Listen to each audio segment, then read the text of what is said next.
Kasi balang araw, di man kalain katulad ko, di ko kalain na mabuhay pa ako ngayon.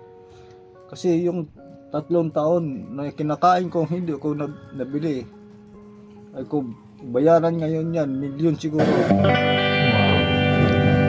Hello mga kalingap, welcome back to my channel. Sa mapagpalang hapon sa ating lahat dyan. Dito tayo ngayon sa Sitio Tansa 1, Barangay San Jose, Antipolo, Rizal. So mga kalingap, so yun nga, nai-refer sa atin ni Ate Linda Kanupaw. Maraming salamat sa iyo Ate Linda. At ikaw po ay nag-guide para makita natin si Tatay Pablo upang tayo ay makapaghandog sa kanya. So mga kalingap, bisitahin natin at kausapin natin si Tatay Pablo. Tara!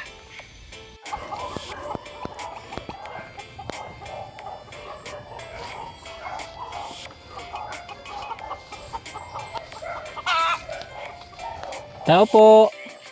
Narito ako sa isang Tao po! na hindi ko maintindihan. Tao po! Tao po! Nakikipagsapalaran sa buhay na ang hantungan ay kawalan. Tao po! Ay, walang tao. Mapagpalang araw po sa ating lahat yan, mga kalingap. Shout out po sa inyong lahat. Lalo na kay Kuya Bal Santos Matubang at Tidna Vlog at Kalinga Prab. At sa ating kaibigan na reactor na si Cel TV PH. At saka si Malo de los Santos ng Team Organic. Ito po ang ating panibagong vlog. Ay sira-sira pong bahay. No? At kita nyo naman na grabe. Kunting-kunti na lang ay matutumba na siya sa sobrang sira.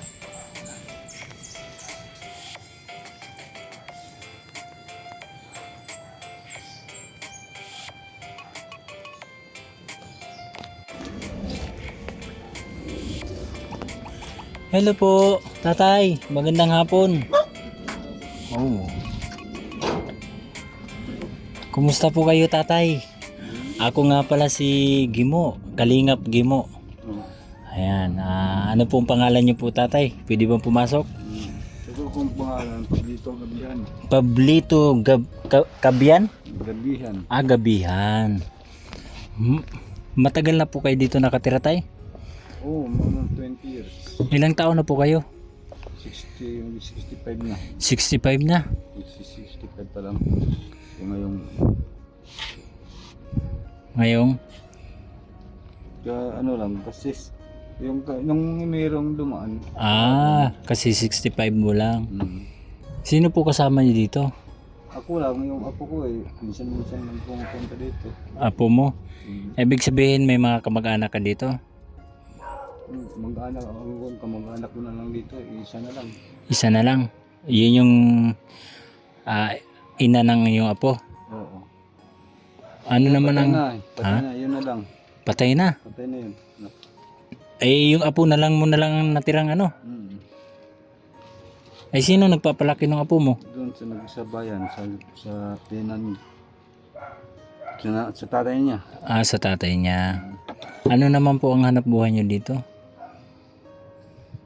Sa ngayon po, hindi na noon nagtatrabaho akong construction, pero ngayon hindi na. Hindi na? Yung mga tao na lang dito nakaintindi sa akin. Yung mga nakaintindi na lang sa'yo. Yun na lang nang Wawa naman. ibigay sa akin yung pagkain. Baga naasa na lang kayo sa mga bigay-bigay ng mga kapitbahay. Paano po kung wala pong nagbibigay sa inyo? Ako, yung doon sa amin, ang kapatid ako doon, minsan nagpapadala, hindi ko naman maasahan kaya alam mo naman sa probinsya, mahirap din. May anak po ba kayo? May isa kong anak, nasa probinsya, lalaki, ilagalag din eh. Lagalag? Hindi mahirap puntakin. Ay, yung asawa mo, Nahiwalay na kami. naghiwalay? Nag-asawa na rin ng iba? Ewan ko yun, lagi ko parang hindi yata sa akin. Oo? Hindi yata nag-asawa. Baka pwede pa kayo magkita. Ayaw ko na. Ha? Malay mo siyempre tumanda na tayo, 'di ba? Kung hindi naman pala siya nag-asawa ng iba, mahal ka pa rin niya. Sobrang mataas ng pride ng asawa ko. Mataas ang pride. Malay natin ngayon. Ha? Malay natin ngayon kung siyempre sa edad naman natin, 'di ba? Kailangan pa ba natin ng pride ngayon kung sakaling iniisip pa natin ang bawat isa, 'di ba? Ayaw ko na. Kasi Ha? yung anak kong namatay, Hmm. siyempre tayo dito, noong dati nag-alaga ko ng baboy dito. Hmm. Yung mga bintang baboy, Hmm. bumenta ko ng 15. Binigay ko sa kanya, time deposit ko. Paano time deposit mo yun? May problema, hindi mo gastos. Hmm. So, bigay rin ako ng 25. Hmm. Dito ng baboy. Yun din ginawa. Time Namatay deposit. na anak namin, wala sinitulong. Ayun ko, sabi ko, yung pagkalibing sa anak ko, wala na akong pakalam sa pirang ng time deposit mo. Kasi nabigay ko sa pera para maipon na may panggastos. So, kung kailangan ng emergency, ngayon hindi man pala makatulong yan, sa'yo na yan. Hmm. Sa'yo na lahat yan. Kaya interesado ka eh. Oh. So matagal na po kayo dito na walang trabaho? Ito pa namang nangyari sa akin, mga 3 taon pa lang. 3 taon? Kasi na-stroke ako, pang 7 stroke ko to. Na-stroke ka? 7 stroke na? Oo. Tapos, Uy. 7 stroke ko, di na ito, lulid na ako. Mm. Sabi ko, tanggap ko naman hindi na sabi ko, kung kunin ko ang talagang Panginoon, huwag mo nang pagtagaling kay Mm. mahirapan ako. Mm. Saan ka nagluluto dito? Diyan lang sa kurente. Yung baga Sino nagbabayad sa'yo ng kuryente? Naawa nga yung mayroon ko siguro, hindi ako pinutulan. Pagkat 3 taon na rin. Kasi isipin mo, may mga tao din na hindi nakakaunawa Biruin mo, 3 taon kang hindi nagbabayad ng kuryente. Kasi alam niya na mayroon kang karamdaman. Hindi ka makakabayad. O kung ibang tao pa yun, pinalayas ka na at pinutulan ka na. Oo. Kanino naman tong bahay na tinarukan nyo? Sa amo ko dati. Sa abo mo dati. Oo. Tapos ngayon, ano nangyari? Ba't hindi? Ito, binayaran na ako dito niya. Hmm. Tapos yung biglang ako nagkasakit, Hmm. yung pagbayad. Buti hindi pa niya ginamit ngayon, no? Niloti-loti yata nila nilagay sila dyan Paano yan? Pag ginamit na niya dito, wala na. Saan ka natitira? Meron naman akong doon, binigyan ako ng barkada ko ng 50 square meter. Doon ako nalipat. Doon ka na lang lilipat. Pero dito, sabi niya, hindi niya abang na dito pa daw ako. Magpalakas na lang ako daw dito. Salamat naman kasi hindi naman ako makapag-isa ng apoy kay wala namang malay ito. Ayan. So, ibig sabihin tayo, nung nagtrabaho ka dati na construction ka, kalakasan mo pa, may pera ka pala dati. Oo, kasi wait ako, naging foreman. Yung may-ari dito, nagiging akong mahala sa trabaho nila. Kaya pala. Ano naman ang masasabi niyo po na nung nagtrabaho kayo, kalakasan niyo pa, naging ganito ang buhay mo ngayon? Hindi na ako kasi kalain na nang ganito tayo kasi ganito ako ka. Yung unang stroke ko lang, 35 pa ako mild stroke lang yun. Pero sa overfatigue ko naman yun sa dagat. Ano naman ang masasabi mo sa mga kapwa mong mga construction worker? Sabi ko sa mga construction, huwag sila magkabuso katulad ko. Kasi kahit ulan, nag-welding ako. Ito nangyari sa akin. Wala lang palingin ko, maigi nga na mayroon na nakita ko ngayon yung dati wala. Mo yung tao, parang anino lang. Huwag lang mag-abusok. Makatulad sila sa akin. Mabuti nga nakaabot ako pag ganito. Naranasan na lang 7 mild stroke na ako.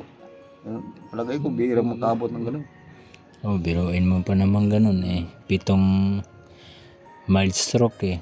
Eh ano naman ang pangarap mo sa buhay? Kahit sabihin natin may ganyan ka na. Anong gusto niyo pong kahilingan mo sa buhay kung sakaling ipagkaloob ng Panginoon?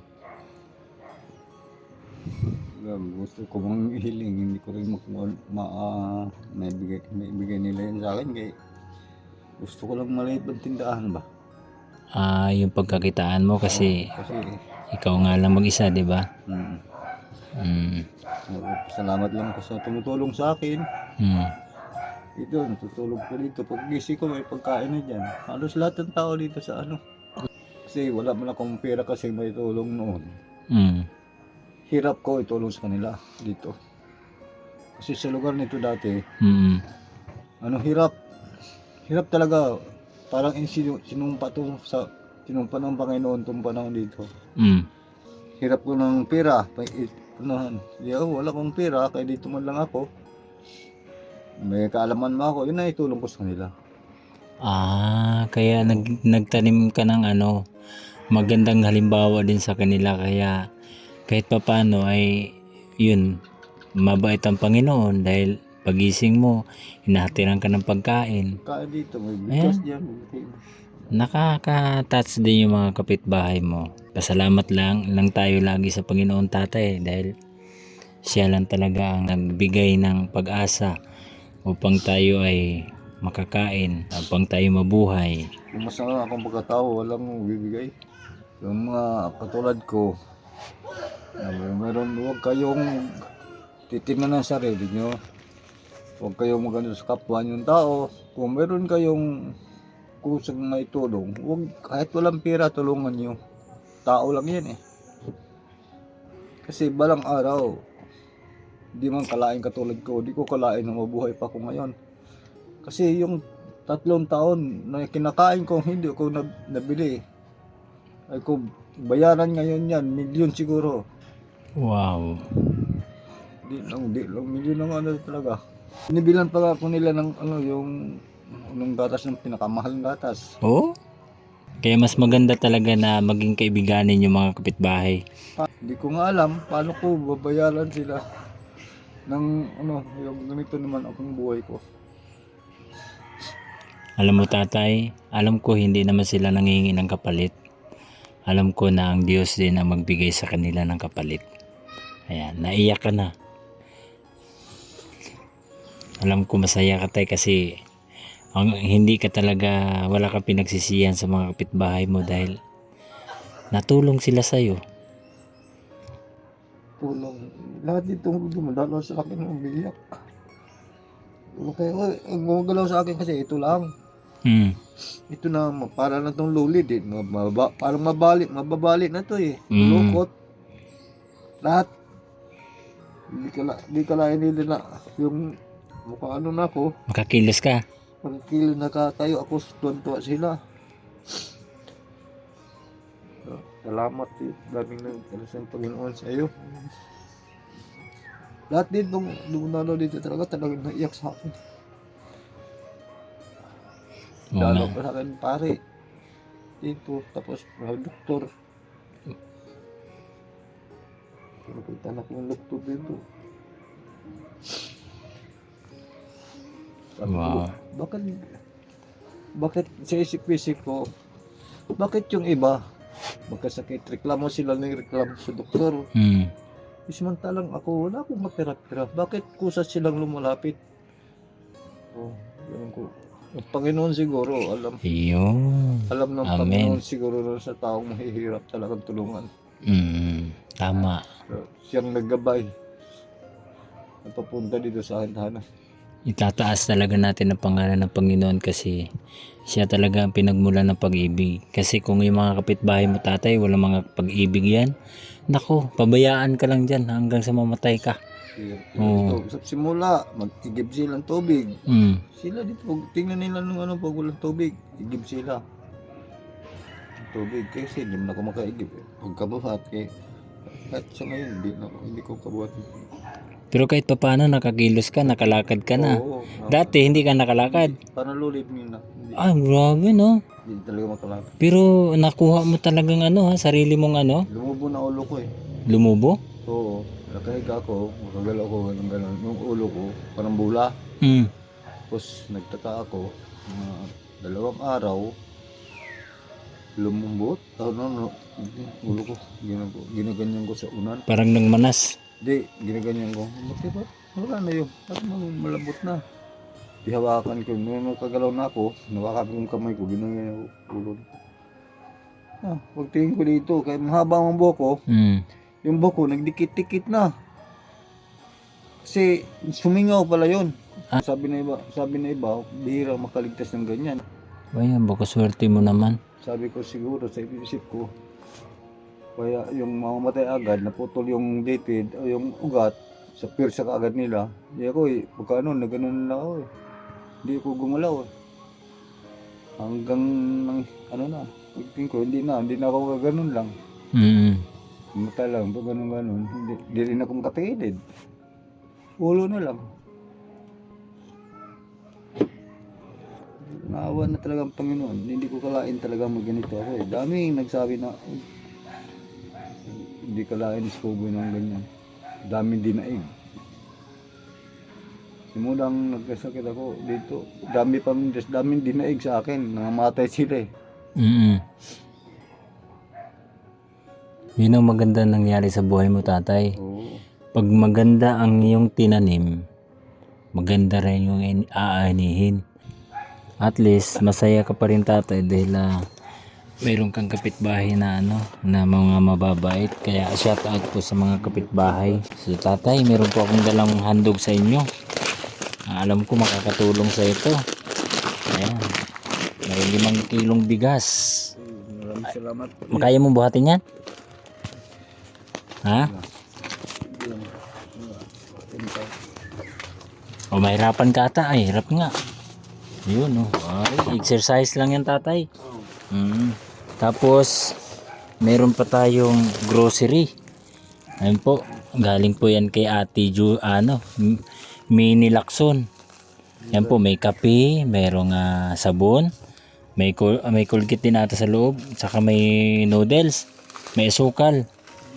Yan, may ham din po yan. Naawa na ng pag bumili na lang ng 1 kilong bigas. Ito po.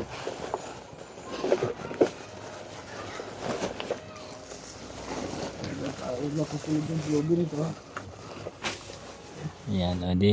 Maraming salamat po. Mayroon pa tayo, tatay. Mayroon pa tayong grocery.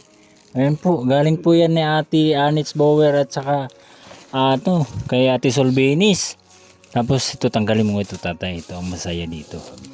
Ayan, mayroon habang nakahiga ka. Ayan. Yan po siya ay galing po yan kay Ate Anits at saka kay Ate Solvenis. At saka yung bigas. Yung isa naman galing po naman ngayon kay Ate Mini Lacson. Tapos ito naman ay galing po yan ng Panginoon na babasahin. Ayan. Basahin nyo po yan habang nakahiga. Walang ginagawa. Ayan, tatay. Yung lahat ng yan, yung mga binigay natin ay galing po yan sa Panginoon. May mga taong ginamit ang Panginoon upang matulungan ang kagaya sa inyo. So maraming salamat. Hindi ko kalain na. Tinating kayo dito. Dami-dami lang binibigay niya. Magpasalamat po tayo. Na yan sa akin. Malaking tulong yan sa akin. Salamat sa inyo. Pangalawa sa unang-una sa Panginoon na kayo na pa dito nagtatagdag ng pagkain sa mga mahirap. Maraming salamat. Walang anuman po. Ay pag-pray lang po natin lagi na sana ay lalakas pa ang katawan ninyo. Ano po, Tatay Pablo? Yung alam ko yung iyak mo ay iyak yan ng pasasalamat at kasiyahan. So yun po Tatay Pablo ha. Oo, Hindi na po ako magtatagal hanggang sa muli po. Oo, Ay pag-pray nyo rin po na sana ay makakabalik pa ako ulit dito sa inyo. sana po, baka pakabalik kayo dito sa akin, mga dalo nyo, kung malakas na ako. Maraming salamat po sa inyo. Kung sakaling pagpapalain ako, Tatay Pablo, yung kahilingan mo na tindahan, Tatay Pablo, wag lang natin asahan pero sana pagpalain ako ng Panginoon. Pagpapalain ako ng Panginoon, Tatay Pablo, ay mangyayari yan. Pero kung hindi, ay magpasalamat pa rin tayo sa Panginoon. Ay, ano, Oo.